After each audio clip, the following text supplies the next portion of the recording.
everybody, and welcome to Carving It Up Live right here on YouTube, as well as on Twitch, Facebook, Instagram, and on X. I am Bryson Carver. It is great to be with you on a Friday, a very mixed Friday, because on one hand, I am hyped as you-know-what for the college football playoff, which begins tonight with, one can argue, probably the best game of the first-round slate. You got Alabama, Oklahoma tonight, literally a couple of hours from now at the time that we're going live. Predict that game, predict the three games we're going to see tomorrow in college football. Of course, it's a Friday, so we're going to have all sorts of predictions for Week 16 in the National Football League. I'm 1-0 straight up. I picked the Seahawks. Obviously, we're going to lead the show off with that, and then the Rams side of things. But 0-1, obviously, against the spread, because I took Seattle plus 1.5, and they won by a point, and the spread was 1.5, so not great. But either way, I'm very excited about the fact that, you know, we got NFL, we got college football, and we have some NBA, and I'm not excited about it. I must admit to you, I'm not looking forward to this segment, folks. But what needs to be said will be said over the course of the next, in about 20-25 minutes from now, regarding my Golden State Warriors. But let's go and get into the outstanding game, maybe the game of the year last night. But first, the Seattle Seahawks, led by a guy I've dubbed many times with the show, Slinging Sammy Darnold. Remember Slinging Sammy Ball? Well, most of us don't remember Slinging Sammy Ball because he played well before the Super Bowl era. Sam Darnold, though, who his kryptonite, and we talked about it on this show, going back to the end of last year, going back to about a month ago when these two teams squared off at SoFi Stadium. Sam's great against everybody else. He's not good against the Rams. Last couple of years, 0-3, all these turnovers. He had 4 turnovers in the last meeting, and they still almost won on a walk-off field goal in Los Angeles, or in Inglewood to be specific. Last night, wasn't getting off to the best start. Cooper Kupp has a brutal fumble in the red zone that cost Seattle a minimum of 3 points. Sam Darnold has the pick, the first pick that he threw in the second half that goes back almost a pick six. Might as well have been a pick six because the Rams and Blake Corum scored the very next play. And then you have, in the red zone, another interception. It's like, okay, this is going to be the narrative for Sam Darnold tomorrow. Like, it's really talented, wins a lot of games, is the first quarterback in NFL history. And he would have done this in all likelihood, even if the Seahawks not won last night, to win 12 games back-to-back seasons with different teams. But it would have been, but what about those moments when you need him the most? And I'm not going to pretend in watching that game last night. Again, maybe the game of the year in the NFL. Might have decided the 1 seed in the NFC. We'll talk about the Rams in about 10 minutes. I'm not going to act like Sam Darnold was the single catalyst. Let's keep it a buck. Rashid Shaheed was the hero. And by the way, did I not say literally a month ago at the trade deadline, everyone's talking about Quinnen Williams and Sauce Gardner and all these. I said 2 trades to keep your eye out for. Jalen Phillips with Philadelphia and Rashid Shaheed, who I've loved with the New Orleans Saints, ended up on Seattle. They didn't really have a legit number 2 opposite Jackson Smith and Jigba. They got one now, and a special teams ace out of Rashid Shaheed. Returns the punt for a touchdown. Seahawks convert the 2-point conversion. Makes a big play in the end around. Seahawks score the very next play and then get the wildest 2-point conversion you ever see. Anyone who is bagging on the officials for that, folks, it was very obviously a backwards pass. Sam Darnold throws it, gets, hit off of Jared Verse, and kudos to Zach Charbonnet for having the presence of mind to be like, I should probably pick this up and walk in just in case. Ends up being the single most insane 2-point conversion maybe in the history of the NFL. Certainly the most unlikely, where all 11 players on defense are literally not guarding the play because they think the play's dead. Understandably so. But when it was all said and done, with obviously Seattle's season as it relates to playoff contention was not on the line. They were going to get in the playoffs. They clinched it officially with the win last night, but they were going to get in as the 5 seed. Maybe the 6, I guess, based on what San Francisco's doing now. The Niners control their own destiny. But the LA Rams get in a field, or not get a field goal range, get the ball first. Puka Nacua, we'll talk about him later, makes a big-time play, has a career day, takes it for a touchdown. All of a sudden, Seattle cannot score. They need to score and get the 2-point conversion because they continue to talk about last night the broadcast on Amazon. Al Michaels, Kirk Herbstreit, who did a great job last night, kept mentioning, tie favors the Rams because the Rams have already beaten Seattle. Therefore, they get the tiebreaker. So Seattle needed to straight up win the game. A tie did them virtually no good, especially given the fact that the Rams have Atlanta and Arizona to finish the season. So the Rams are going to win their last 2. And Sam Darnold Clutch drive, a clutch throw after clutch throw. The one to Cooper Kupp was just a dot. It was one of the throws of the night in a game in which Matthew Stafford was nothing short of sensational. But you look at the Seattle Seahawks and Sam Darnold in particular, last 5 drives of the game. Here was Sam Darnold. He was excellent. 2 touchdowns, no picks, 66% completion, 91 yards, 128.8 rating. Of course, the game-winning drive. Touchdown to Jackson Smith-Njigba, and then the 2-point conversion of a tight end to win it at the gun. Matter of fact, the Seahawks, according to Schefter, at the end of that game last night, the Seahawks are and this shocked me, honestly, the first team in NFL history to win a game in overtime on a 2-point conversion. That's never happened. Again, although maybe that's not that surprising when I think about it because the new overtime rules. What? My bad, guys. So yeah, with the new overtime rules, Seattle's the first team to do that. This gives Sam Darnold, this gives Seattle, who I've had as a top 3 team for almost 2 months. I think their defense, they didn't have the greatest day yesterday. Some of that's Matt Stafford just making outstanding throws. Some of that is Puka Nacua is uncoverable. Some of that is Sam Darnold was putting his defense in tough positions, like with that first pick, to where the Rams were at the 1-yard line. But that Seattle defense, which kind of has a beat-up secondary now, but Nick Emanwari, who how many times have I said it on the show? How many times I say it, during the draft process? Love this kid. Somebody needs to take him. Seattle ended up stealing him when it was all said and done. Safety and really do-it-all defensive player out of South Carolina. Defensive line, DeMarcus Lawrence, Leonard Williams, the linebacking core, Ernest Jones, guys like that they've got. Seattle's got a loaded defense, and Mike McDonald's a great defensive coach. But it's going to come down to their offense. And if you're a Seahawks fan, if you're a Seahawks player, you're thinking, man, we just won a game on Sunday. We just won 2 vastly different football games in the span of 5 days. Because Seattle's blown the doors off of teams this season like the Saints or the Cardinals. They're supposed to. What do you do against teams that are either close to your weight class or in your weight class? In the case of the Rams. Sunday, old Phillip Rivers, should they have won by more than they did? Yeah, probably. But that was a defensive football game. That was they obviously hold the Colts to only 16 points. Again, Phillip Rivers. And was also then when you needed Sam Darnold to make some throws, he did to Rashid Shaheed. Again, kind of the MVP of their offense the last couple of games. Get them to field goal range and they win it against Indianapolis on Sunday. And then down 16 in the fourth quarter, you need Sam to make the throws. And he does, particularly in that last drive in overtime. With the division on the line, potentially the 1 seed on the line. Again, the NFC West could very well come down to week 18 between Seattle and the San Francisco 49ers. But if you're a Seahawks player, in the back of your mind, they'd never admit this, nor should they. But it had to be we love Sam, good leader. We trust him, steady. He's not going to, there's no rock the boat type of situation with him. But I'm sure Seahawks players watched that playoff game last year when Sam Darnold played the Rams and really struggled.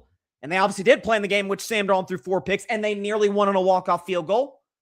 And then they're seeing him struggle through 3.5 quarters. It's like, gosh, I don't know. Is the moment too big for him or is it a Rams issue? Because if we played them again in the playoffs in the divisional round or conference championship game, that could go poorly. Now Sam Darnold has the confidence. Now the Seahawks offense and this team has the confidence oh, he didn't blink. He's good. He kind of overcame that to a certain degree because this was a game that could get them the 1 seed. And so kudos to Seattle. This is a team. Listen, obviously if they get the 1 seed, it's a huge advantage. Not just because of that crowd, I almost call it CenturyLink Field because that's what it was called during the Legion of Boom era. I think it's Lumen Field now. But I know there have been fans or folks in the media that's like, Seattle's not quite as loud. Listen, man, obviously I wasn't in the Pacific Northwest yesterday. I was just watching on my TV like everybody else was. That said, it sure seemed pretty loud. That was reverberating through my television screen. That place seemed to have a legit home field advantage. So if they get that as the 1 seed, huge. But even if they don't, if the Rams did somehow win the division, or if the Niners, who control their own destiny now for the 1 seed, amazingly, if they end up winning the division, Seattle can take the show on the road. With that defense, the way they run the football, Sam Darnold, big arm quarterback who can throw it in inclement weather. He did it last night in Seattle in the second half of the fourth quarter in overtime. So, this is great coaching staff. Mike McDonald, we talk about Coach of the Year candidates. Can Mike McDonald at least get a mention? He wouldn't get my vote necessarily. I'm more in the Kyle Shanahan camp, Ben Johnson camp, with respect to Mike Vrabel. But can we at least mention Mike McDonald? These young coaches, man, they've done it. And Liam Cohen in Jacksonville, these young coaches have been outstanding this year. And then you got Clint Kubiak calling the offense. This is a football team. They literally showed you twice in 5 days. They can beat you in multiple different ways. Defensive slugfest, where the quarterback has to be clutch late. And then in a game where defense kind of doesn't have it, but they're also playing an elite quarterback on the other side, the MVP of the league on the other side, with arguably the best receiver in football on the other side. And Sam Darnold made the plays that matter most, and he talked about that after the game. Yeah, I mean, I think for us it was just, for me especially, I've had games like this in the past where, I haven't played necessarily my best football and turned the ball over, but at the end of the game, you see yourself on the other side. It's not great when you have, interceptions and turnovers. You want to limit that, but all you can do is fight back. And for us, I was just going to continue to plug away and get the ball to open receivers and go through my reads. His body language didn't change. His approach, his demeanor didn't change. Like, that's something that even when he was struggling with the Jets, when he was seeing ghosts on that Monday night game against New England back in 2019, which actually that game happened to be the day that Carving Up launched, October 21st, 2019. I remember it well. Even back in those days when Sam Darnold looked like, oh my God, this guy's a total bust. He's not a guy who's rattled easily, man. Going back to USC with the Jets, Carolina, we didn't really see him much in San Francisco because he was backing up Purdy. And then with the Vikings last year, and then this year, you can say that he hasn't necessarily played his best and biggest moments. And that's true. That's absolutely true. He was amazing last year, a fringe MVP candidate last year. Vikings won 14 games, but in literally the two most important games, Week 18 at Detroit and then the wild card game against the Rams, he was bad. He was bad in both. But you don't necessarily see that on the exterior with Sam Darnold. You really don't. You don't see him get rattled. I mean, I love Lamar Jackson, but you can tell when Lamar's, he's slamming his helmet, like, yeah, gosh darn it, he's pissed. There's a certain aura about that as a leader that guys in the locker room buy into.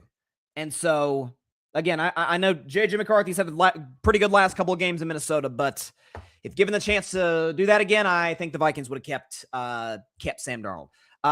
Feel free to chime in the group chat. 12th man off grid says, hey, what's up?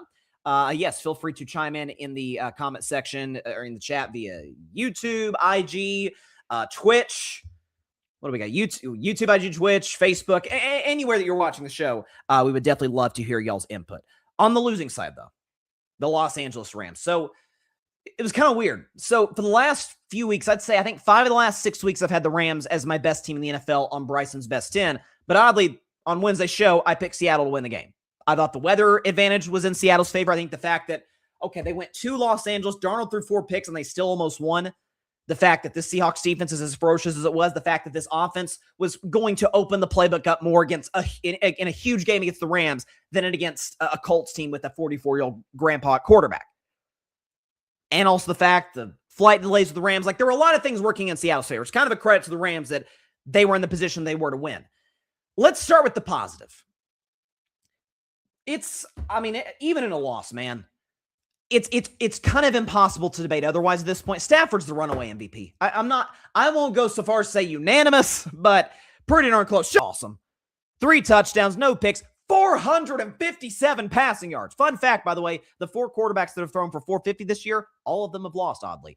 59% completion, that's not great, but a 110 rating and an 88 QBR, 0 to 100, 88 QBR. So Stafford was awesome last night. Made all the throws again, doing it in bad weather, inclement weather. Listen, Matt Stafford is from Texas, played at Georgia, played indoors in Detroit for 12 years, and then plays indoors with the LA Rams. He doesn't play outside much. So for him to do that against that defense on a short week, and without Devontae Adams, by the way, that's kind of phenomenal. So listen, respect to Drake May, Josh Allen, Myles Garrett. I think Christian McCaffrey should at least get some top 5 MVP buzz. Jackson Smith and Jib, whoever you want to throw in the mix. Respect to all of them. They have not been in the level of this guy at all. And so even if the Rams don't win the NFC West, which would really be kind of I don't want to say a crushing blow, but it'd be pretty devastating to kind of be in the same situation Minnesota was last year. It feels like probably 2nd and 3rd in the NFC West is going to be like, gosh darn it, man, we probably should have got the 1 seed. Instead, we're going to have to go on the road the whole playoffs. That is deflating. But similar to Seattle, the Rams are a team that I think can take their show on the road. They run the football effectively. Devontae will be back for the playoffs. Puka's unguardable. We'll get to Puka in about 3-4 minutes. They've got Sean McVay, who I didn't think had his best game coaching yesterday, but still is an outstanding top 3 level NFL head coach. So Stafford's right. He's got 40 touchdowns. He's a runaway MVP. I mean, Drake May hasn't played this weekend, but coming into last night, Stafford had 14 more touchdown passes than Drake May. Like, respect to the kid. Respect to Josh, who I would have Josh ranked higher on the quarterback, tier list. There's been not a single player in the league that has played at a higher level and has been more valuable to their squad than Stafford. Everyone's talking about, well, he's got a loaded receiving core. One of those guys wasn't there last night. So that has to count for something. So that's all good. The bad news for the Rams, there's multiple bad news, but the first of which, as far as the season in totality, because they're still obviously a Super Bowl contender, I'm almost certainly going to have them still in the top 3 on Bryson's Best 10 on Wednesday. At the same time, this is a disturbing trend of losing games that they should not lose. The Rams have not been blown out this season. The Rams have not lost a game, in theory, where it's like, oh, they were just completely outplayed, totally outclassed, outcoached, all of it. Their 4 losses, we'll show you kind of a quick rundown, have all been really confusing. Week 3, they blew a 19-point second-half lead to Philly with the game-winning kick. By the way, the kick also before that, getting blocked. 2 weeks later, short week Thursday Night Football at home, lost in overtime to the Niners despite San Francisco's decimated offense. I put that. Mac Jones was at quarterback. There was no Ricky Pearsall, no George Kittle, no Juwan. You had Kendrick Bourne looking like prime Jerry Rice in that game. And the Rams managed to lose. 8 weeks later, they lost by 3 to Carolina. Stafford committed 3 turnovers. That was kind of Stafford's worst game of the year. It happens. You can't win them all. And then last night, you blow a 16-point fourth quarter lead and lost in overtime to the Seahawks in a game where if you win, you're probably going to cruise. No, probably. I'll just outright say it. You were going to get the 1 seed. Again, the rest of the year, it's Atlanta, Arizona. They're going to win both of those games and finish 14-3 and then be just sitting pretty. 1 seed, week off. It's a veteran roster, right? Stafford, Devontae Adams, guys like that. Like, you want them to be kind of rejuvenated, refreshed. You only got to win 2 home games and then you're in the Super Bowl. And instead, as we sit here today, they're the 5 seed, and of the top 3 teams in the NFC West, far and away the best division in football, of the top 3 teams, they're the only ones that do not control their fate for the division or for the 1 seed. That's Seattle. That's the Niners. So that's tough. That is that's a bit of a gut punch to kind of find yourself in that situation. And then there's this element to it. There are a lot of things that can derail a season that at one point looked promising. Obviously, the first, especially in football, the first thing you think of is injuries. Like if a quarterback goes down or a left tackle or a big edge rusher, like whoever. Somebody goes down or there's a cluster of injuries. We saw this with Detroit last year. I joked that next man up, we'll eventually run out of guys to bring up. Like there's only so much that your backups can do. We think about injuries. We think about poor coaching. Well, neither of which are the Rams. Devontae is out, but he'll be back. And poor coaching, that's obviously not the Rams' issue. The other thing that can derail a season, unforced errors as it relates to distractions. And in the last 72 hours, one could argue, it's the greatest Stafford's been, he's the MVP of the league. One could argue the best player in the Los Angeles Rams, who, by the way, we can show his numbers, had the game of his life last night, and that's saying something. Puka Nacua show his numbers last night against Seattle. Unguardable. 12 catches, a career-high 225 receiving yards, 2 touchdowns, including the go-ahead one in overtime, and he averaged 18 yards a reception, basically 19 yards a reception. Unguardable. Best game of his career against that defense with no Devontae to draw attention from you. That's impressive. I've said multiple times this year, it's not fair to Justin Jefferson because of the quarterback play, so I'm not ready to go all the way on this take yet, but it's fair to at least have the discussion about whether Puka Nacua is the best receiver in the entire National Football League. It's fair to have that discussion. But over the last 72 hours, he has created He has created distractions and has had to force Sean McVay, and we'll play a bite in a second, force Sean McVay and teammates, players for the Rams, to answer questions that they shouldn't have to answer. So, of course, I think it was Tuesday night, most of you have probably seen it. He goes on a clown, Aiden Ross's stream, and says things from Taylor Swift's the reason the Chiefs didn't make the playoffs, to further, and we'll play, you obviously show the tweet he put last night and then quickly deleted, saying that the only reason the refs call penalties is so they can get on television to show their buddies. And then worst of all, he promises Aiden Ross that he's going to do an extremely anti-Semitic touchdown dance. And I would be lying to you when he catches that touchdown to start the fourth quarter, when Stafford throws the insane no-look pass.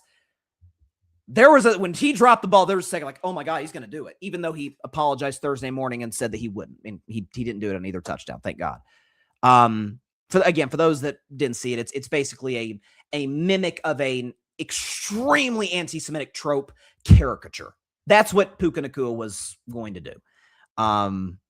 So you have that component on it. You have the fact that he's saying, refs are just trying to get on television. And then immediately after the game is over, and he deleted it, but the internet, we know, lives forever. Here's the tweet that Puka deleted. Can you say I was wrong? Appreciate you, Stripes, for your contribution. LOL. And so you have that, and you had the fact that Sean McVay is having to answer questions now about his receivers' idiotic behavior. Take a listen. Sean McVay was not pleased. What conversations have you had with Puka about his live stream this week? Yeah, he was very apologetic. I don't think he understood the totality of some of the things. I think he issued that apology. I know this guy's heart, and for anybody that was offended, terribly sorry about that. I know he feels that same exact way. He's a young guy that's a great kid that's continuing to learn about, just the platform that he has. I love him. We're going to continue to put our arm around him and help him learn and grow. Those guys coming onto your property at the facility in a short week as you're preparing for the biggest. Yeah, I don't know anything about that stuff. They came on our property. They were outside the parking lot. He said on the live stream that you were mad. I was. I don't think no. Did he say my name? He said, boss man. I assume that was you. It wasn't me. I'm really bummed that Hard Knocks is not covering the NFC West. They're covering the NFC East this year. I wish they were doing in-season in the NFC West, because, man, that next episode is must-see TV for the conversations that Sean McVay is going to have with Puka Nacua. And I imagine there might be a team meeting sort of situation with that. So, listen, what he said on the stream and what he did on the stream, obviously, there's no defense for it. I think it's kind of self-explanatory in its stupidity. You've got dope heads on the internet that are excusing it or saying this is evidence for a larger conspiracy. Those people are morons. And frankly, I think are a big reason why we've seen a spike in anti-Semitism in this country and in the world. But talked about that at the end of Monday's show, and we unfortunately see it play itself out. As far as the refs thing, so I've been on this since my show began in October of 2019. Been on it for 6 years. That anybody, when fans do it, listen, Colin Cowherd is a great saying, fan is short for fanatic. Like that's where, I'm the same. We're all emotional about our teams, especially when they lose close and we feel like they should have won, or maybe there's a bad call that went against our team. We're pissed off about it. Of course you're going to react. And by the way, the players are the competitors on the field. The coaches are the ones calling the shots. Like, of course, they're going to be even more pissed than we are as fans. But saying that that's the reason that you lost. We lost because of the refs. That's loser behavior. That's loser stuff. And I'm by no means calling Puka a loser. Listen, you don't go from being a late round draft pick out of BYU to, is he the best receiver in the NFL in a span of 3 years without working your you-know-what off? Without being, in the weight room, studying film, working on your game, like, great hands the whole bit, having this connection with Matthew Stafford. I remember his first game in the NFL, Puka Nacua. Some of you might remember this. Week 1, 2023. This was when Cooper Kupp was still on the team. Cooper Kupp had an injury, I think, in the preseason. This was like, oh, God, the Rams are screwed. The game, ironically, was in Seattle, and Puka went for like 150 yards or something. It's like, who the heck is this kid? And he's only gotten better since then. So you don't get there by being a loser. But that is loser behavior.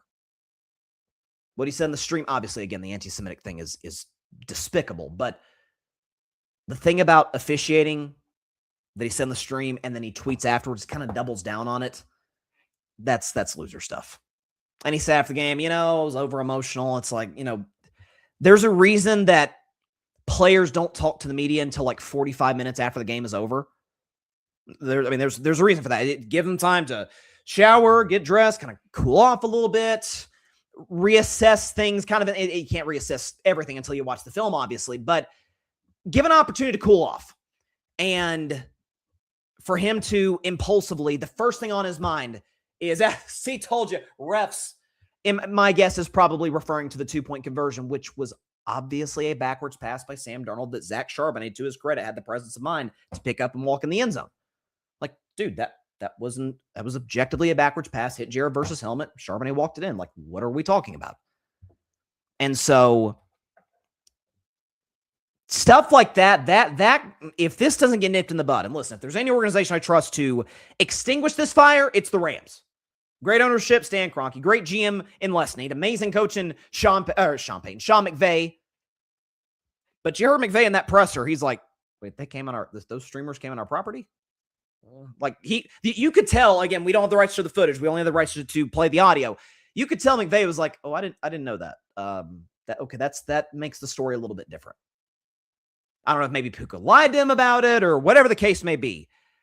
But let's just say it's a good thing the Rams have an extra long week of practice. They don't play till next Monday against the Atlanta Falcons. That game's on the road in Atlanta.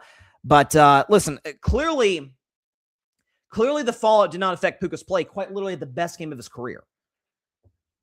But this could follow the Rams the rest of the season as like kind of this dark cloud, because you go from the drama from that to losing a heartbreaking game to Seattle that you should have won, to now we could end up finding ourselves as the 6th seed when it's all said and done, which would be, it would not be a death sentence to this team, but it would be devastating. So, yeah, just again, as far as the stream's concerned, idiotic and despicable behavior on the part of Puka Nacua. Again, he issued an apology. I talked about this Diego Pavia on Wednesday. You know, those, when you tend to read it and say, okay, did a PR person write this? Did your team write this? Let's see what his actions say the rest of the way. But everyone deserves a second chance. Hope he doesn't still harbor those evil beliefs.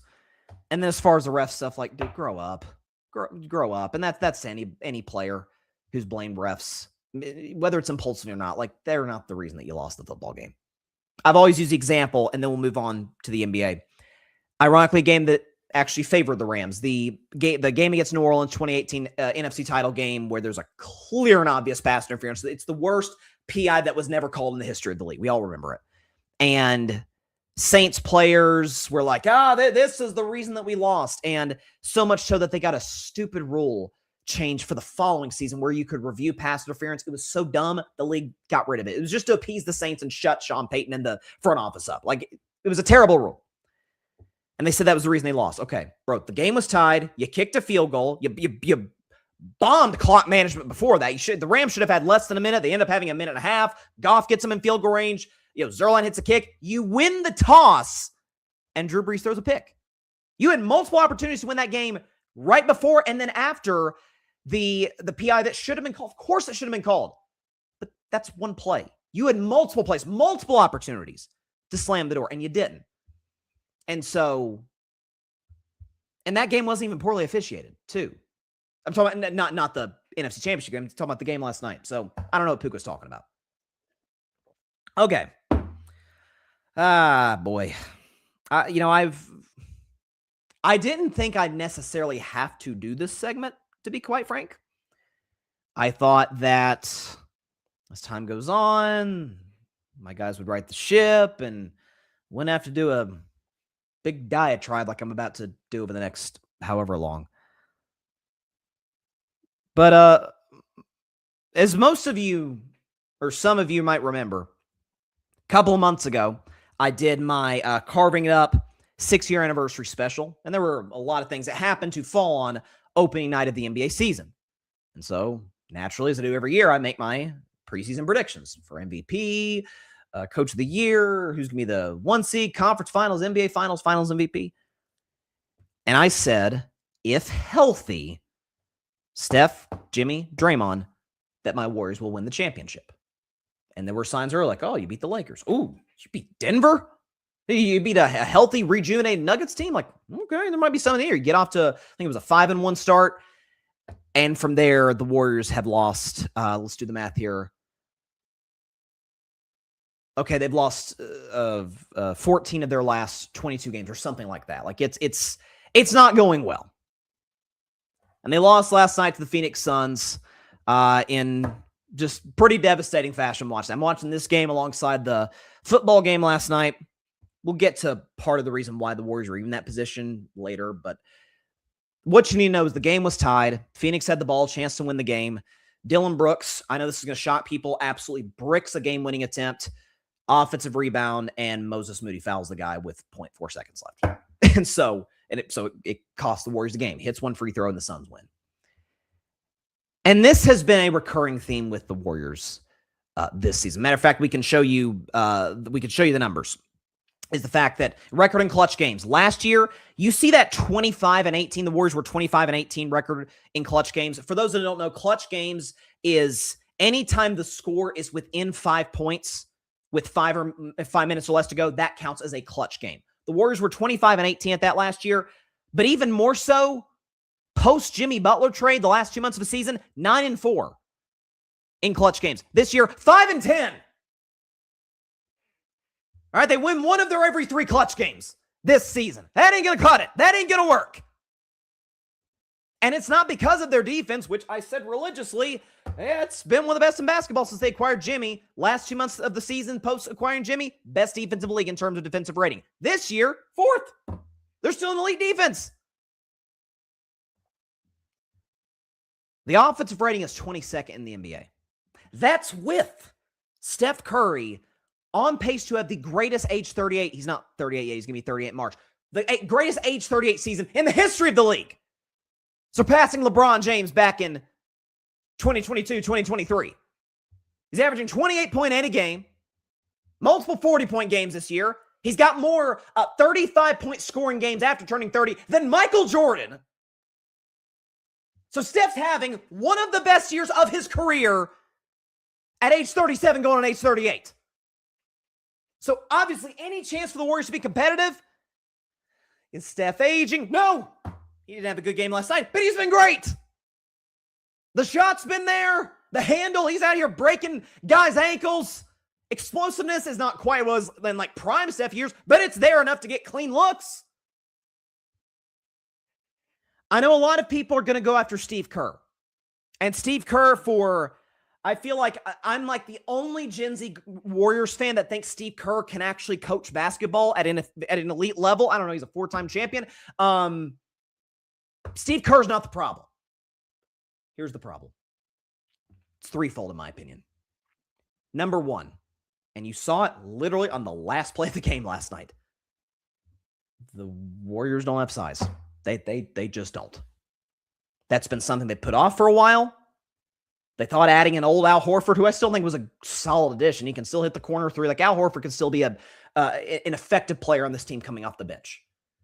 But he's not coming in to get you rebounds. He wasn't on the floor last night. Quentin Post, he's a stretch 5. He's not a guy who's going to get the boards. I mean, I thought Steph Curry late was the Warriors' best rebounder when it was all said and done. 6'3" Steph Curry. So I think the Warriors, they're going to trade Jonathan Kuminga. That's a foregone conclusion. He's not in the rotation. I think a big reason for that, A, is he doesn't fit on the floor with the guys, and B, I think Steve Kerr and the front office are like, we do not want to jeopardize this guy getting injured, and then it just totally nixes a trade. Because for those that don't know, January 15th, they can't trade Kuminga until January 15th. From that point on, they can move on from him. And my guess is they almost certainly will. Herb Jones in New Orleans, which to me would be a perfect fit with the Warriors. Would love to see that. And then I think you want to put together a package, Brandon Pajemski, maybe a pick or two to get you some size. Whether it's for Miles Turner with Milwaukee Bucks, somebody to come in, grab the boards, be a rim protector. By the way, Miles Turner, like Al Horford and like Quentin Post, he can shoot the 3. You add Herb Jones in place of Kuminga. You add Miles Turner in place of Pods. You'll probably have to include a pick or two in that. Maybe a bench player. You're good. You're golden. You're set. But even still, a guy I have defended at every turn and freaking love him. Draymond Green. The defense is still excellent. Not prime Draymond, but it's still excellent. Draymond Green is still an elite defender in the NBA. But so much of what has made Draymond Green great, so much is what's to the chagrin of people who do not know basketball, what is going to make him a Hall of Famer is how he can run the offense. Like, it's a toss-up. Is Steph going to bring the ball up the floor? Maybe our de facto point guard. Is Draymond Green going to play that same role? Oftentimes, it tends to be Draymond. The mental telepathy he has with Steph, it's like, they speak the same basketball language on the floor offensively. Incredibly intelligent player. Did you know in the last 2 games, Draymond Green has 13 turnovers? Last night in the fourth quarter, he had some brutal ones where he's trying to get it to Steph, even though Steph's double-teamed, is throwing passes across his body when a Phoenix Suns player is coming in help to jump the pass, a Devin Booker or a Gillespie or somebody like that. So in order for Draymond to be at his best, the defense is always going to be there. His length, his intelligence, quickness, ability to defend all 5 positions on the floor cannot be offset by bad offense. Can't be offset by turnovers. In the last 2 games, they have 13 turnovers in 2 games by 1 player. And then, thirdly, and lastly, I guess, the whole reason, and before we even go into it, folks might be thinking, come on, Bryce, you're kind of overreacting a little bit. Like, we know the West is loaded. Okay, see, self-explanatory. The Spurs look great, and Houston's deep. They got Kevin Durant, Şengün, and Thompson, all these guys, and he got Denver with Jokic, best player in the world. That's just the West. This was Shams Charania today on NBA Today, on ESPN, saying this. I'm like, thank you. That's what I thought the goals were coming into the season. Shams Charania earlier today talking about the Golden State Warriors struggles and what they expected to do this season. Frustration across the board with the Warriors. Joe Lacob, obviously, with ownership, front office, coaches, players, because internally, my understanding is the Warriors projected this team to win 50 or more games this season. They felt like the big 3 of Steph Curry, Draymond Green, Jimmy Butler was enough to propel this team. Yeah, me too. I think everybody thought that. Given the fact that the Golden State Warriors were objectively a top 5 basketball team after acquiring Jimmy. Given the fact that they were the best defensive team in basketball in terms of defensive rating after acquiring Jimmy. Given the fact that they were 9-4 in clutch games after acquiring Jimmy Butler. Given the fact that, and again, we'll never know, but if Steph Curry doesn't pull his hamstring, game 1 against Minnesota, I have no doubt in my mind we beat Minnesota. Because there are even moments without Steph where the Warriors have opportunities to win. They just didn't have their guy on the floor. Who's to say they don't beat Oklahoma City? And before you laugh, beat up Denver team took them 7. Beat up Indiana team took them 7. Tell me the Warriors would have just gotten blown off the floor. What are they, Memphis? So worst case, Western Conference Finals last year. So you expect with a full season of those 3 guys to elevate to a different level. The Warriors aren't 13-15 because Steph Curry is declining as a player. He's having one of the best years of his career. He's averaging 28, almost 29 a game. He's out here breaking Jordan's records out here. He is, we talk about LeBron's longevity, and it is special. Talked about it extensively on this show. I'd argue Steph's right behind him. All time in terms of sustaining greatness over a long period of time. The man is still arguably a top 5 player in the game at 37 going on 38 years old. In year 17. And Draymond hasn't done his job on the offensive end as it pertains to playing smart, clean basketball. Jimmy Butler, folks, has played 24 games this year. Did you know in 17 of them he's taken fewer than 15 shots? That can't happen. That cannot happen. Now, last night he was good. He had 31 last night. He'll have those occasional moments, and I'm not expecting Jimmy to be 2023 playoffs Jimmy. Remember when he took out Milwaukee and he eliminated the 1 seed or the 2 seed Celtics in the conference finals? I'm not expecting that from Jimmy. But you came there to be Robin to Steph's Batman. The Warriors are paying you $54 million. Like, you're supposed to be that number 2 guy. You're supposed to step up if Steph's having an off night, which you did last night, to your credit, but more times than not, that has not been the case this season. The aggressiveness has not been there. I mean, it feels like we're dealing with a more talented Andrew Wiggins right now. And I love Wiggins. He helped us get a championship, but that was always the issue with Wiggins. Not aggressive enough. We're seeing that with Jimmy Butler. So, Jimmy, got to see you be more aggressive. The offense got to be more clean. A lot of the reason the offense rating is so low is because they keep turning the basketball over. Draymond Green, last 2 games, 13 turnovers. And because the fact they're too little. So I think moving Kuminga for Herb Jones and moving Brandon Pajemski and maybe a pick for a big like a Miles Turner. If you have to attach a second pick, if Milwaukee's like, hey, total fire sale, like we're going to get a couple picks for Miles Turner, and then we're obviously going to get a giant package from somebody, presumably like the Spurs, for Giannis, and then totally rebuild this thing. So by no means am I saying, oh, Warriors are dead. They're done. 13-15, they're cooked. Man, we've seen 8 seeds go to the finals. We've seen 7 seeds go to the Western Conference Finals, and that's just in the last 5 years. I've seen Golden State this season with their backups, with Pat Spencer, come close to beating the Thunder this season.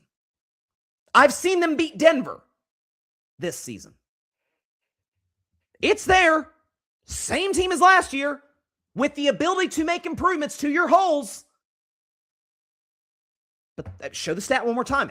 They cannot close basketball games. Here you go. That's the difference right there. They won 58% of their games last year in clutch games. 5-10 this year. 33%. Ain't going to cut it. Not in this league. Steph Curry talked about it after the game last night, and he sort of detailed his concerns about that very thing. Collectively not doing enough to win. I don't think it's, we're 5-10 or something like that in close games, but there's moments throughout the game. I know you can always nitpick possessions, but there's just moments where either you have momentum and you can't stretch a lead, or, it's kind of back and forth, and they go on that little 7-0 run in the middle of the fourth quarter. So the fact that we're giving ourselves, a chance with the fight down the stretch is positive, but then you're giving, leaving it to a make here, a miss here, a foul on offense, a rebound, and one free throw. Like, as a team trying to figure it out, those are tough because the ball could bounce either way. We got to do more throughout the meat of the game to take advantage of those runs that we have. You're up 14 in the 13-14 in the third quarter, and they walk you down. Like, those are the deflating moments. But thankfully, we have resilience, so we come back. But I'm more worried about that than the end of the game stuff. Okay. And again, he said it. Early third quarter, Warriors were up 14. But again, today's NBA 14-point lead is not that big. With the three-point shot, with the pace of play, that's 14-point lead in 2025 is not what it was in 1995. It's a different game, as we all know. And Steph's arguably the biggest reason for that. But it's frustrating. I'm not going to lie to you. It really, really is. To see a team that clearly does have it. Top 5 defense. Steph still playing at the peak of his powers. Great coach, despite what Gen Z Warriors fans on Twitter think. Got to fill in holes at center. I think you could do that with a Brandon Pajemski and a couple of picks to the Milwaukee Bucks for Miles Turner, and then move Jonathan Kuminga for Herb Jones. All of a sudden, you got yourself a squad because the bench is already excellent. You're good. You're deep. That's not an issue. Got shooters like Buddy Hield and Seth Curry. You've got young guys who can still contribute. Moses Moody, Quentin Post, Will Richard, who I do. That's my only knock on Kerr. I want to see Richard get more minutes. He's been a great get for us, but it is really frustrating, man. But long season, it's December. Not gonna panic yet. If it's March and the Warriors are just a hair above 500, then I'm in a full-blown panic. I'm like, oh my God, this is not the season I thought it was going to be. But the solutions are there. It's just a matter of whether the Warriors can tap into them, just like they did a season ago. We're going to take a quick break, but when we come back, it's all predictions from here, folks. 4 college football playoff games in the first round, one of which that kicks off in a little over an hour between Alabama, Oklahoma. How good of a matchup is that to kick off the CFP? And then the 3 games tomorrow. And of course, after that, NFL Week 16 predictions. 2 games tomorrow. Then you got a slew of games, like 12 to be exact, on Sunday. Great stuff. We'll be back in just 1 minute on Carving Up Live. Do not go anywhere.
Welcome back to Carving Up Live. Appreciate everybody for stopping by on a Friday. This has just been a loaded week of shows.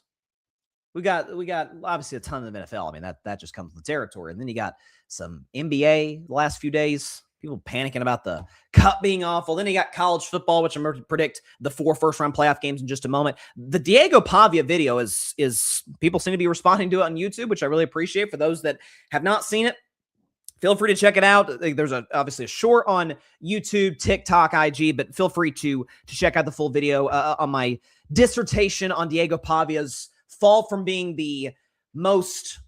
one of the most beloved players in college football, like the underdog story, Baker Mayfield 2.0 of college football, to God, I can't stand this guy. He's a jerk. So feel free to check out my breakdown on that subject, because it's doing very well on YouTube, which I really appreciate you guys taking the time out of your day to check that out and to engage with that. With that being said, we've got 4 first-round games to kick off the college football playoff. It is always a goal of mine. I've never accomplished it in any playoff, whether it's outside the NCAA tournament, because that's impossible, whether it's the college football playoff, whether it's the NBA playoffs, baseball, NFL. I try to go perfect. I try to go undefeated. I have a feeling I'm taking a big swing in one of these games. I think I got a shot to do it. I really do. Why can I expect any of you guys to believe in me if I do not first believe in myself? So here we go. Get the background music going, baby. It's the college football playoff, ladies and gentlemen. Here we go.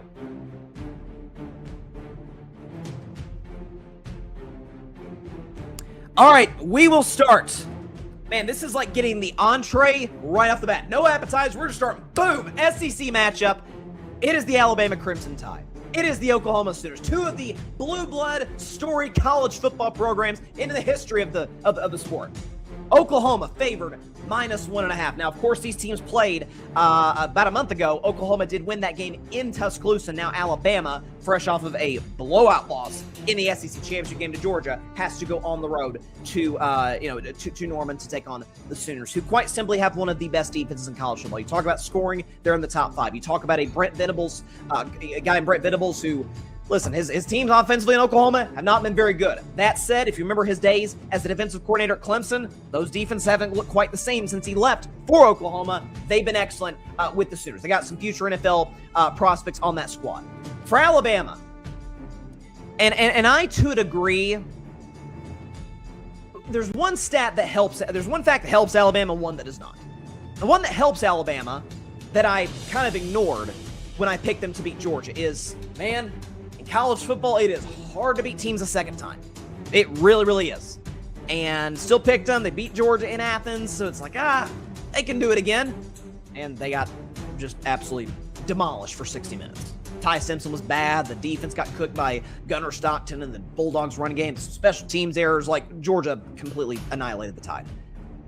The thing that does not help Alabama is they have not played good football for a month. Like they straight up have not. They beat LSU by 11. They scored 20 on LSU, who I know understands talent on defense, but that game was at home. Like you gotta create some separation with you and the LSU Tigers. Then you blow, I think it was like Eastern Illinois or some small school. Then you lose to Oklahoma. And then you barely survive the Iron Bowl against Auburn, and then you get the doors blown off against the Georgia Bulldogs. So Bama's been a mid-team. That was kind of a case that a lot of folks made for the playoff. Like, hey, Notre Dame and Miami should have been in. Bama should have been out because Bama hasn't been that good over the last month. And so with all those things taken into consideration, I went back and forth on this. I've already made my pick on the Saturday morning tailgate last Saturday. By the way, check out the Saturday morning tailgate while we're in the middle of this. Check it out tomorrow, 10 a.m. Eastern, 7 a.m. Pacific time. Live on the Grid's YouTube and X accounts. Myself, Tim Barnard, and Arthur Hurst. We breaking down what is going to be a great weekend of matchups in college football in the playoff, and of course, reaction to tonight's game. After going through it, back and forth, I'm going with Oklahoma. Give me the Sooners. -1.5, and they win this game outright 24-20 over the Alabama Crimson Tide. 24-20 in a close defensive game. But the Sooners move on to the college football playoff quarterfinal, where they would then take on who would they take on? They would take on Indiana. Woo! How fun of a matchup would that be for the number 1 team in the country, led by the Heisman Trophy winner, my guy, Fernando Mendoza. All right, got a game tomorrow out of the ACC. the Miami Hurricanes. Out of the SEC, the Texas A&M Aggies. Texas A&M, 3-point favorite at home. Or is it 3 points? 3 points. So obviously there's a controversy with Miami. There's already a chip on the Hurricanes' shoulders. Like, hey, nobody thought we should have been in the playoffs. Watch this. And it is a weird scenario where, God, the ACC is a weak conference, but the team that didn't even make their conference championship game because of some freaking weird tiebreakers. How 7-5 Duke gets in over 10-2 Miami is beyond me, but regardless, they get in the postseason as that last team that is not a group of 5 team. So there's already the chip on their shoulder. We talked about Alabama not playing their best football over the course of, the last month or so. Lesser of a stretch, but the same can kind of be said about Texas A&M. You talk about a team that was down, was it 28-0 against South Carolina? I mean, just getting hammered by the Gamecocks. At home, by the way, at College Station. They end up surviving that game. Kudos to them. Kudos to them for surviving that adversity, but the comeback to beat the bad Gamecocks, that's not good. Then you talk about the fact that went on the road to Texas. Arch Manning was sensational. The defense for Texas stymied Marcel Reed and that entire Aggies offense. And so now they find themselves in this position where 7-seed home playoff game, they've earned that right. Again, their resume speaks for itself. The wins over, seems like Notre Dame, Missouri, like they've done their job. They've done their part to get to this position. But I believe in the line of scrimmage. And in a game and an offense for Miami where you really do not trust Carson Beck at all whatsoever, and I felt the same way about him at Georgia. As Lane Kiffin famously said on the Pivot podcast, he's like, they gave him how much money? Did they see his game against us? Talking about Carson Beck's game at Georgia against Lane Kiffin's Ole Miss team back in 2024. Evidently, they did not. 10 picks this year, not great. But I think this is a Miami Hurricanes team that can win the line of scrimmage, that can run the football effectively, occasionally hit the over-top play to Malachi Toney. And when it's all said and done, give me the upset, baby. I've got the Miami Hurricanes over the Texas A&M Aggies by a final score of 28-23. Again, I think there's just an element of win in the trenches, win the line of scrimmage. I know it is. That place, College Station, is going to be absolutely deafening tomorrow. But the chip of Miami's shoulder of feeling like they were disrespected, like, yeah, of course we're a playoff team. We beat Notre Dame, which I thought was the right call. Both teams were 10-2. Miami won the head-to-head. Resumes, other than that, were identical. Miami should get in. I think they're going to beat Texas A&M tomorrow. I think we see an upset. On to our next game. Out of the American Conference, the Tulane Green Wave. Out of the Southeastern Conference, the Ole Miss Rebels. Ole Miss, a big favorite at home, minus 17.5. So, of course, the big story in this game. No Lane Kiffin. Does an outstanding job. Ole Miss is one of, if not the best offense in all of college football, at least among the Power 4 schools. North Texas did have a great offense themselves. I'd love to see Tennessee get their quarterback. But that's top offense in the Southeastern Conference. You talk about Trinidad Chambliss, who's done a great job. They've run the football effectively with Lacey. They can do whatever they want on that side of the ball. For Tulane, it's a matter of, can you stymie it? Can you find a way to keep it close enough to where you have a puncher's chance in the fourth quarter? But on the road, there's obviously no Lane Kiffin, which of course is not a good thing for Ole Miss. But that fan base is gonna be crazy, hotty-toddy, the whole bit. Like they're gonna be rocking. Hey, let's stick it to Lane Kiffin. Let's show Lane Kiffin we don't need him. Let's go win a national championship without him. I think Ole Miss. I think it's actually kind of close. First quarter and a half. Ole Miss slowly but surely pulls away. Give me the Rebels. Minus 17.5, 45-21 over Tulane. Ole Miss knocks off Tulane by a final score of 45-21. On to our next game. Out of the Sun Belt, the James Madison Dukes. Out of the Big Ten, the Oregon Ducks. Oregon, a big old favorite at home. I'm not going to lie. I really don't get. I think the playoff kind of messed this up a little bit. Bama, Oklahoma to kick us off. That's great. Tulane, Ole Miss should have been the first game. James Madison, Oregon, just because Oregon's on the West Coast, they can't put them at noon. Put that as the second game, and then put Miami A&M as the last game. If that was a night game at College Station, I might actually switch my pick to A&M, but that's not going to be the case. Listen, Oregon, to me, has the second best quarterback in all of college football in Dante Moore. I think Mel Kiper actually has him above Fernando Mendoza in the draft for next year. A lot can change. I don't agree with Mel. I think Fernando's sensational. He's clearly the number one pick, but I love Dante Moore as well. The arm strength and mobility, he brings a lot to the table, and he's the engine for this entire Oregon offense. And it's a great Oregon defense. We understand what what's my guy's name? Dan Lanning. Crap, forgot the Oregon coach's name. Has been outstanding. James Madison, to their credit, I'm sure they never thought in a million years that they'd be in this position. This is kind of the classic, hey, we're 16th seed in the NCAA tournament. We're just happy to be here. They won't admit it, nor should they, because they're competitors. They want to be in this position. They want to go into Austin Stadium, one of those Rockets environments in college football, and get a big-time W. At the same time, the talent gap is the Grand Canyon. Give me the Oregon Ducks big over James Madison, 41-16.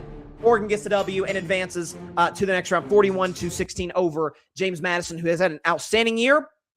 To their credit, out of the Sun Belt, but Oregon should win this game convincingly. So if my predictions hold, got Oklahoma winning tonight, they would go to the Rose Bowl to take on Indiana. That's a great matchup. If Oregon wins over James Madison, they take on Texas Tech, also a great matchup in the Orange Bowl. Ole Miss beating Tulane, which I think is going to happen. They would go to the Sugar Bowl for an SEC rematch against Georgia. Obviously, Georgia's the only team that beat Ole Miss this year, and Ole Miss had a 2-score lead in the second half, so they could have easily won that game. And finally, I think Miami is going to be A&M. They would go on to the Cotton Bowl to take on the defending national champion Ohio State Buckeyes. Again, I try in these long playoff formats, again, outside of the NCAA tournament, because there's however many games. College football playoff 12 team, NFL playoffs, Major League Baseball, NBA. I try to go undefeated. I've never done. I have twice in the NFL gone divisional round to Super Bowl undefeated, but I lost, got some picks wrong on the wild card before that. So I'm trying to pull this off in the college football playoff. I like my chance to do it. Tonight's going to be the closest, or I guess the first two games really going to be kind of the most go either way. I did not mean to do the 6-7 thing accidentally. I apologize for that. It's taking over sports, man. The last two. Maybe it's a gift.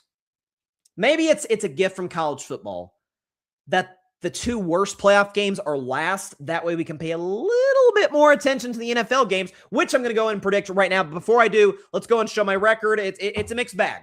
So overall, 138-86-1. Not bad. I can't complain.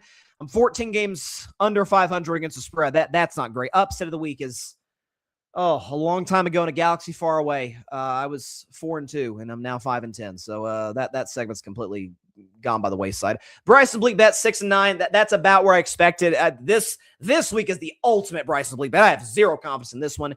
And if I were a bet man, my dearly beloved child. It makes me feel a little bit better that as I look over the landscape, even professional bettors are struggling just to be at 500. That's what I'm certainly not a professional bettor. I'm not a bettor, period. So I'm 11 games that are 500 in that regard. You know what? Let's try something. We're going to try something live on the show. I usually say, hey, I feel good. 3-0 week, baby. And I've yet to have one this season. I ain't saying it at all. It's like a no-hitter. If pitcher's 5-6 innings deep, hasn't given up a hit, don't talk to him. Don't say a word to him. Don't come near him. Don't look at him. That's what we're going to do. And let's see if it works, because I do kind of like my picks, but I'm not going to say it. So let's see how it plays out. All right. Here we go. Let's go and predict Week 16 in the National Football League, starting on Saturday evening from Washington. NFC East battle. You've got the defending Super Bowl champion Philadelphia Eagles going on the road to take on the Washington Commanders. Philadelphia is a favorite, -7. So the Eagles, it's pretty simple. They win this game, they wrap up the NFC East. They'll become the first team in 2 decades to win the NFC East back-to-back years. It's been the famous topsy-turvy division. Could be Philly, could be Dallas, Washington, Giants. Never know. Philly could put an end to that streak by getting a W over the 4-win Washington Commanders. So when I look at this matchup, obviously no Jay Daniels, who's been shut down for the year, should have been shut down for the year well before he was, but regardless. Philadelphia's offense, albeit against maybe the worst team in football, the Vegas Raiders, showed a pulse. Saquon Barkley had some big plays. Jalen Hurts looked mobile, was accurate, made some big throws down the field. A.J. Brown was active. It was all good vibes. Played a bad defense of Washington, albeit on the road. I'll say this, though. division matchups are tougher than just playing the Raiders, obviously, even if your even if the divisional team is terrible. But also the fact that, wait a second, Marcus Mariota has not been bad. He's had his moments as the backup of the Commanders. Almost beat Denver, who I think is a better team than Philadelphia today. Almost beat Denver at home on a Sunday night game. Whole country's going to be watching. Midday, Saturday, Fox, like people are going to be, the whole country's going to be watching. I've got Washington +7. Philadelphia, though, wins outright. I'm going to say 27-21. I do think this offense will continue to have some momentum because of what they showed against Vegas. And obviously, Washington's defense is atrocious. Commanders, though, +7. That's too many points for Philadelphia to cover based on the fact that it's a visual matchup on the road, standalone game. I think the Eagles win 27-21, the Commanders +7. That will mean, though, Philadelphia will break the long 2-decade streak of us not having a repeat NFC East champion, but also they will be the first team, believe it or not, to clinch a division. I think Schefter said this is the latest since, I think, 2016. Latest we've been in the year since 2016, where all 8 divisions do not have a winner yet. So Philadelphia could become the first team to do that on Saturday evening. Saturday night, though, it is now time for my favorite segment of all time. It is simply called Bettin Man. If I Were a Bettin Man.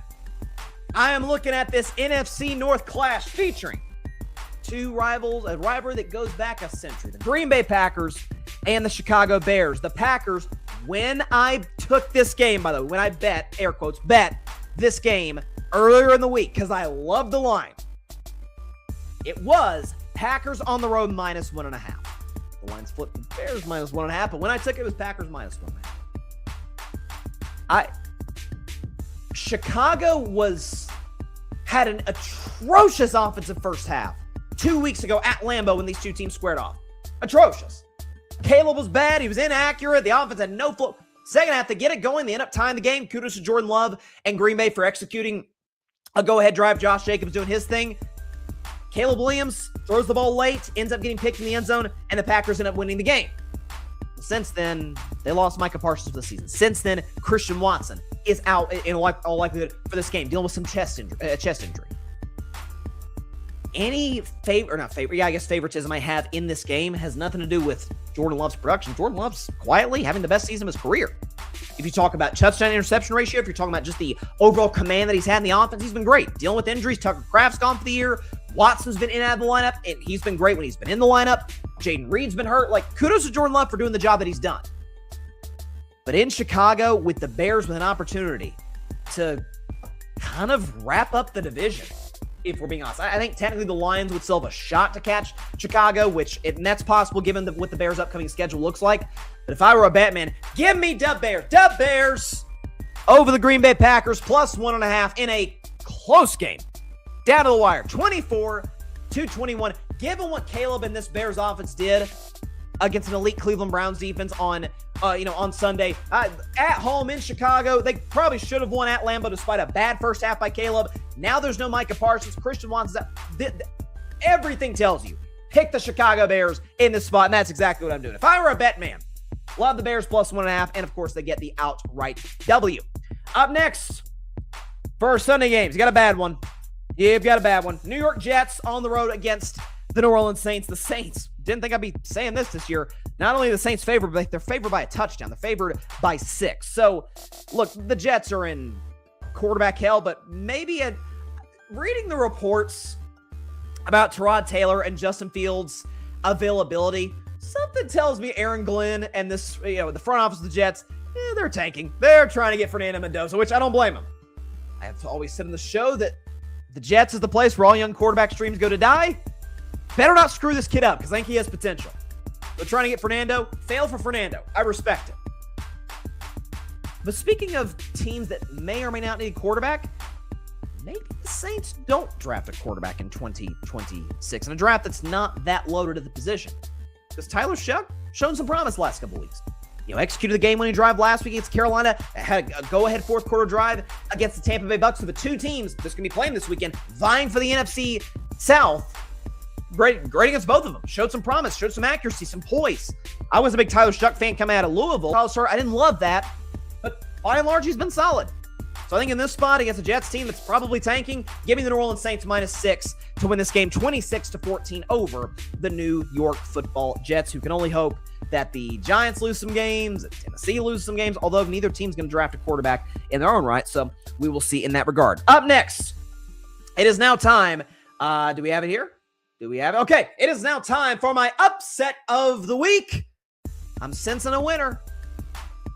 Give me the Tennessee Titans over the Kansas City Chiefs, 22-15. Tennessee plus 3.5, and the outright W in Nashville, one of my favorite cities in the country. Titans over the Chiefs in my upset of the week. Here's why. So first of all, there's the elephant in the room, or the two elephants in the room. Patrick Mahomes, God bless you, had the surgery this week. Come back better than ever. I know you will, but he's done for the year. Kansas City, if they were, even if they had won against the Chargers, they're dead without Patrick Mahomes. Gardner Minshew, God bless him, good backup. That's about it. If this offense was atrocious with Mahomes, the heck they're going to look like without Mahomes, especially without Rashee Rice, without some of their McDuffie's not going to play this game. Like the Chiefs are sitting a lot of guys, probably themselves tanking for as high of a pick as they can. Hey, I respect it. Remember the San Antonio Spurs back in the 90s? David Robinson gets hurt, they tank, and they end up getting Tim Duncan out of it. I'd say that worked out okay for San Antonio. Obviously, the Chiefs aren't going to get the first pick, but hey, let's get as high of a pick as possible. Maybe leverage it into multiple first-rounders. Like, there's a lot of freedom that Brett Veach can have as the GM of this team if they get as high of a pick as possible. Top 10, potentially. And also for Tennessee, Cam Ward has looked good the last couple of weeks. One at Cleveland, kind of didn't outplay Shedeur Sanders, but played him on par. And then last week, made some pretty big time throws, just got screwed over by his receivers, not being able to catch a cold. He made a similar play rolling to his right to what Caleb Williams made on that game against Cleveland. Difference is DJ Moore caught the pass. Forget the Titans receiver's name. He couldn't catch the pass against San Francisco. So Cam Ward, end of the season, in December, he's starting to show a little bit of promise. Upset of the week. I love Tennessee in the spot. You tell me I get the underdog against a Patrick Mahomes less Rashee Rice, Trent McDuffie less Chiefs team with a bad O-line? Like, yeah, I think Tennessee wins 22-15 in my upset of the week over the Kansas City Chiefs. Up next, you got the Buffalo Bills going on the road to Cleveland to take on the Browns. The Bills are favored minus 10.5. So obviously at this point for Buffalo, it's just try and keep pace with the Patriots in the AFCs, which we'll see what happens in the Sunday night game, which of course I'll predict at the end of the segment. But this is a game I'm curious to see what we get out of Shedeur Sanders. And the reason I say that is, A, you're playing a bad defense. B, you're playing a much better football team, to say the very least. And so because of that, you are probably going to be trailing throughout the majority of this game. What are you going to do when the entire stadium knows that you've got to throw the football against a bad Buffalo Bills defense? I'm curious to see. I'm pulling for Shedeur. I hope he plays well. The biggest story in this game, though, Myles Garrett has a chance to make NFL history. He has an opportunity to break the record currently held by the great Hall of Famer Michael Strahan, and also the future Hall of Famer TJ Watt, and break the NFL's all-time single-season sack record. He's a half sack away from doing it, so if he just gets one breakaway and Josh Allen don't get the ball out in time, then Myles Garrett makes history. I think he's going to do it on Sunday. I think Myles Garrett has a couple of sacks and sets his own mark that is going to be very, very difficult to break. But Buffalo's the better team. Buffalo's offense is outstanding. Cleveland's defense has shown some cracks in the armor, so I'm going to give the Buffalo Bills the win here. I do think they cover the 10.5, 30-17 over the Cleveland Browns. There'll certainly be some buzz in the stadium with Myles Garrett looking to break the sack record. I think he will. By the way, famously, Strahan broke the record on a future Hall of Famer, Brett Favre. Well, Garrett has a chance to do the same thing with a future Hall of Famer in Josh Allen, so that would be very fun to see. What is not going to be fun to see is this next game. It is now time for Bryson's Bleak Bet. It's one game each and every week that I have absolutely zero confidence in predicting, but hey, you got to predict them all. I don't know, man. You've got the Cincinnati Bengals going on the road to take on the Miami Dolphins. The Bengals, the 4-10 Bengals are a 4.5-point road favorite. So on one side of the coin, you've got a quarterback in Joe Burrow who we know is elite, but it doesn't sound like wants to be in Cincinnati very much. And it was kind of reflected in his play last week. All not to take credit from the Ravens, but Burrow was terrible last week against Baltimore. And the other side, you've got Quinn Ewers making the first start of his NFL career. Hope the kid plays well. You take advantage of this opportunity. But I was not a Quinn Ewers fan when he was at Texas. I famously called him on the show the Jimmy Garoppolo of college football, a guy who is carried almost entirely by the supporting cast around him, by Sark, by those weapons, by that defense, that offensive line. So let's see what he does. Bengals defense sucks. So does Miami's. I thought about taking the Dolphins because I think they'll be able to run the football effectively, and the Bengals can't stop anything, but they really can't stop the run. Joe Burrow's not going to lose a game to Quinn Ewers. It can't happen. Like, if this happens, then Joe Burrow should just go ahead and request a trade and sit out the last 2 games. But I do think the Bengals will win this game 27-20 over the Miami Dolphins. Listen, there's not a better defense and a better scenario that Quinn Ewers could find himself in to make his first start. 1 o'clock, not a standalone game, bad defense. Like, let's see how the kid does. But I think the Bengals win this one 27-20. Up next, I'm excited for this one. Even though I think the Eagles are going to win tomorrow, which would therefore eliminate the Dallas Cowboys, I'm excited to see this matchup. The Los Angeles Chargers coming to Jerry World to take on the Dallas Cowboys. Dallas is a favorite, -1.5. So, I feel like the only guy, whether it's television, radio, podcasting, print, social media, whatever, who has said, Dak's better than Herbert. Like, he is. He's dealt with lesser coaching, similar, and in some cases, worse offensive lines, worse defenses than Herbert. He plays in a tougher division than Herbert, and Herbert plays a tough one, but Dak has played in a tougher division. And Dak's beaten him twice in Herbert's house. Dak's better, and Dak has more playoff wins than Herbert because every quarterback who's ever won a playoff game in NFL history has more playoff wins than Justin Herbert because he's never won one. 6 years, or first 5 years, and now going to year 6 of his NFL career. And I think Herbert's excellent, but I've said Dak's better. This is fascinating because the Chargers offense has not been that good, not surprising, without their 2 tackles, with Amari Hampton dealing with injuries. But it is the Dallas Cowboys defense we're talking about. This is the Cowboys defense that made J.J. McCarthy look like the definitive future. Maybe he is. I don't think he is, but maybe he is in Minnesota. So what's Justin Herbert going to do? The Cowboys, as we all know, don't have a pass rush.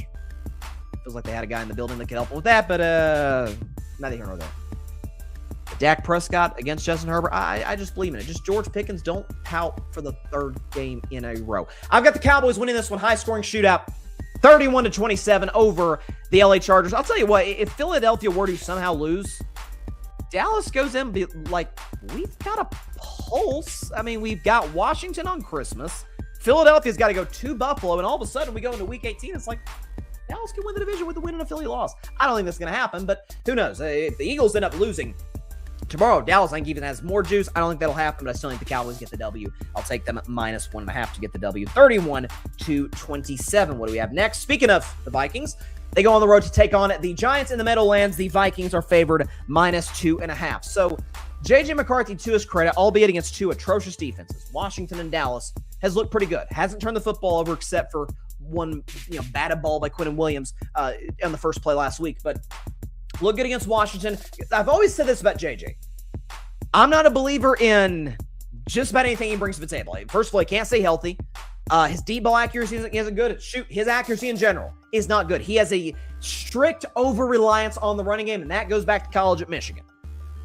The thing I've always given the kid is better arm than people give him credit for. He's got a whip. He can zip it over the middle. His deep ball is terrible, but I guess it's better to overthrow guys, and it's not like Tua where he's making guys have to fair catch or something. So against a Giants pass rush that is good, I think Minnesota tries to run the football because the Giants defense is atrocious at stopping the run. I think this is very much an Aaron Jones type of game plan for Minnesota. I think they get the W on the road in the Meadowlands against the New York Giants, 27-20. Jackson Dart has his moments, hopefully none of which including the medical tent. Vikings 27, Giants 20. Big matchup in Charlotte, North Carolina, featuring the Tampa Bay Buccaneers and the Carolina Panthers. The Bucs are favored in this game by a field goal. So, self-explanatory. 2 7-7 teams. Winner takes first place in the division and has an opportunity to clinch if the loser loses. I don't think that's going to be the case. I think whoever wins this one, both teams will win next week or potentially win next week, although based on Carolina's schedule, Tampa's schedule, we'll see. And then Week 18 could decide the NFC South for all we know. So, Carolina's been an okay home team this year. So-so. They've had games they've scored 9 against a bad Buffalo Bills defense, and they've had games where they've scored 31 against an excellent Rams defense, albeit 7-0s came on a pick 6 off Stafford, but still. For Tampa, they haven't looked the same that they looked early in the season in 2 months. They lose an absolutely inexcusable game At home short week to Atlanta and Kirk Cousins. Kyle Pitts looks like Gronk over the course of that Thursday night in Tampa. You're up 14 in the fourth quarter. You end up having Atlanta on a 2nd and 28 on their last drive. End up letting them get in field goal range and walk you off at the gun. That can't happen. So extra time to prepare. We know Bowles was heated after that game, just throwing F-bombs every 5th word at the press conference. We know Baker, the competitor he is. I still think Tampa's offense is that good. I have no clue if Mike Evans is going to be able to give it a go. I'm going to go with Tampa to win this game 23-17. I think it's a close one. You know, down the wire, the Bucs defense makes a stop at the end. It kind of redeems themselves off of last week's game against the Falcons. I should say love. I'm a believer in Bryce as a starting quarterback in this league. I can't take him over Baker in a must-win game in this spot. So I will take the Buccaneers 23-17 over the Carolina Panthers. It is now time for the second game for my favorite segment of all time. It is called Bettin Man. If I Were a Bettin Man. Love this one. I'm looking at the Jacksonville Jaguars going on the road to Mile High to take on the Denver Broncos. Denver is a 3.5-point favorite in this game. Now, the Broncos have won, 11 straight games? 11 games in a row, start 1-2, haven't lost since. Get a big-time win where I gave Bo Nix a lot of love, and deservedly so. I thought it was the best game of his career. It was the first time where I looked at Bo Nix, I'm like, okay, the defense isn't playing their best game. Surtain made some plays. Once Christian Watson went down, the Broncos stymied the Packers. But first 2.5 quarters, what you going to do? Because your defense ain't showing up to the party. And Bo Nix says, hey, I got you. I'm going to keep us in the game, keep us within striking distance. And then obviously the Parsons and Watson injury killed Green Bay. But kudos to Bo Nix for taking advantage of that. And he was great even before those 2 injuries. And then you have Jacksonville coming in. You have a Jaguars team that, to their credit, actually just extended Jacoby Myers, who was a good pickup from them, from the Vegas Raiders. A defense that pretty good stopping the run. These are 2 teams, by the way, the top 2 teams in the entire NFL in terms of stopping the run. So don't expect RJ Harvey to have a huge game for the Denver Broncos. Don't expect Travis Etienne to have a big game for the Jaguars. This is going to come down to the quarterbacks. And if that's the case, then I'm going to take, do we have the graphic? I'm going to take this guy. The guy, Trevor Lawrence, who in the last 3 games has been the best quarterback in football. 10 total touchdowns, no picks. 123 rating, 81 QBR 0 to 100, and the Jags are averaging an average. The Jags are averaging 36 points a game post-Thanksgiving. So give me the Jacksonville Jaguars, baby. 25-24 plus 3.5. If I were a bet man, love me some Jags, love me some Trevor Lawrence. Go show everybody, show America why you guys are a potential contender in a wide open AFC. When I saw this line, I was like, oh, baby, this is Jags all the way. Up next, what do we have up next? Okay, we've got Atlanta Falcons, Arizona Cardinals. Falcons are favored -3 in Arizona. Look, extra time to prepare. Kirk Cousins played well against the Tampa Bay Bucs last week. Arizona's defense has completely fallen apart. I could see Jonathan Gannon, who I did like actually, but it hasn't worked this year nearly to the level that Arizona was hoping to make some progress this year. I called them a frisky team, maybe could be in the playoff mix week 16, 17. That has not been the case. Atlanta's offense has shown signs of life with Kirk Cousins, so I think they continue that. They get the dub on the road. Give me Atlanta -3 on the road against the Arizona Cardinals, 27-21. Up next, you've got the Las Vegas Raiders on the road against the Houston Texans. Texans are favored by 14. I'll be honest, this was almost my final if I were a Betman game, but I decided against it for the simple fact that these big lines have kind of been biting me in the butt. San Francisco almost blew it last week. They were the only W I got, -12.5 against Tennessee. Kudos to Shanahan for kicking a field goal late and getting me the W there. But listen, just say it out loud. Kenny Pickett on the road against the Houston Texans defense. Enough said. Texans by a lot, 31-7. This thing is not even close. This game is over with 8 minutes to go in the second quarter. Right? Houston, and by the way, CJ Stroud, to his credit, has played much better. Played the best ball he's played since his rookie year when he was the offensive rookie of the year, like what I've seen from CJ. And I like what I've seen from this Texans offensive line, which I wasn't a believer in coming into the season. So give me Houston 31-7. Up next, it's my team. My beloved Pittsburgh Steelers going on the road to take on the Detroit Lions, who, let's keep it a buck, are my favorite NFC team. I believed in the Lions before they ever made an NFC Championship game back in 2023, which I said that they would make. So kudos to Dan Campbell and those Lions. Lions are favored -7. I actually think we're going to see some points in this game. First of all, terrible news for the Steelers is that TJ Watt is not going to play this game. He's still recovering from the punctured lung. Get well soon, TJ. Don't rush back from that kind of injury because that's obviously can be very, very serious. So we know the book on Jared Goff is pretty simple. If Jared Goff is forced to move a little bit, if he's dealing with pressure, he is terrible. If Jared Goff is a clean pocket, he will eat you alive. And given the fact that this is a Steelers defense, show the numbers. Against the pass, they're 29th. 216.6 opponent pass yards per game. That ranks 29th in the National Football League. 27th in the league. Do the Steelers defense rank on third down? 42.4% is what they give up. The Lions on third down, quite good. They were excellent last week on third down against the Rams. Amon-Ra St. Brown might have a field day against Joey Porter Jr., I hate to say. I hope Joey Porter gets a pick here. Off Jared Goff sets us up in short field. But against this Lions defense, Aaron Rodgers, he's played at Ford Field a number of times, going back to his days in Green Bay. I think this offense, they scored 4 straight touchdowns against Miami last week. I think they have a few moments. I think DK Metcalf has maybe 2 touchdowns. But on Monday's show, I'm going to come in saying, see, I told y'all out here talking, oh, Tomlin, hey, you people saying he should have been fired. Y'all were idiots. I have a feeling Monday's show, I'm going to be saying, I told you so. That Detroit Lions offense, Dan Campbell's offense versus Mike Tomlin's defense. Hope I'm wrong, but I think it's going to be Dan Campbell's offense. Give me the Lions -7, 34-24 over my Pittsburgh Steelers. It is now time for my favorite segment of all time. Is the final game for Bettin Man. If I were a bet man, I'm looking at, and I don't usually do this for the Sunday night game, but I like this one a lot. I'm looking at the Sunday night football game featuring the New England Patriots and the Baltimore Ravens. The Ravens are favored by a field goal, -3. So I gotta admit, man, this line doesn't make any sense at all to me. It really, really doesn't. So you mean to tell me I get the Patriots blew a big lead against the Bills last week? I hammer them for that. They have not been a good second-half team. Matter of fact, we can show you the numbers. The Patriots, #1 in the NFL in points per first half. #1, 16.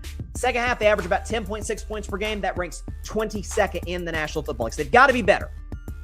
Can't rest on their laurels.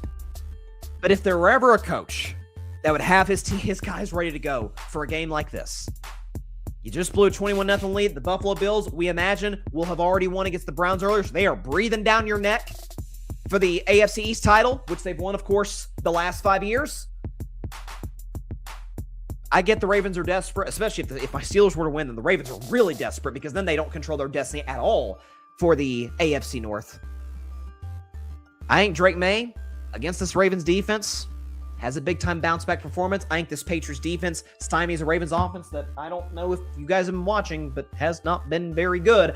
If I were a bet man, love the Patriots, +3, 27-20 over the Baltimore Ravens. They continue to stay atop the AFC East. Again, I said before the season, or not, I should say before the season started, I didn't think the Patriots would be this good.